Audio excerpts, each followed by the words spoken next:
former prime minister amesema ananijua sana, na ni kweli.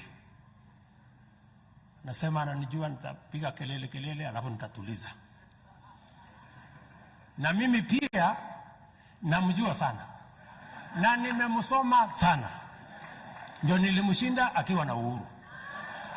Namjua sana,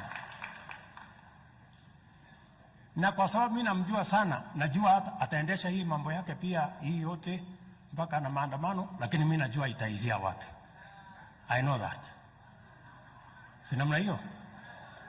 So sasa sisi kwa sababu tunajuana, si ndio? Wewe unanijua, mimi nakujua. Tumekubaliana sasa wabunge waende waongee. Si namna hiyo? Wapangane huko bunge, wacha mimi ningangane na hii kazi. Hii nisukume hii kazi.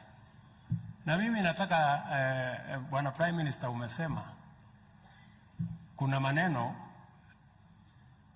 ya gharama ya maisha kupanda. Ni kweli, gharama ya maisha iko juu. Lakini sasa, si mimi nikichaguliwa, si gharama ya maisha ilikuwa juu? Unga ilikuwa 230. Saa hii ndio imepata hata nafuu. Nimeenda kutafuta mahindi, nimelete, nimepanga. Sasa unga ndio hiyo imefika 170, inakuja ikiteremka. Hawa wakulima wameenda shambani. Unajua makosa mlifanya nyinyi, badala ya kwenda kusaidia mkulima kuzalisha, mlienda kupatia pesa mila. Ule mtu anasiaga pale. Ule mtu ya kusiaga hapo, unaenda kutoa wapi? Si inatoka shambani.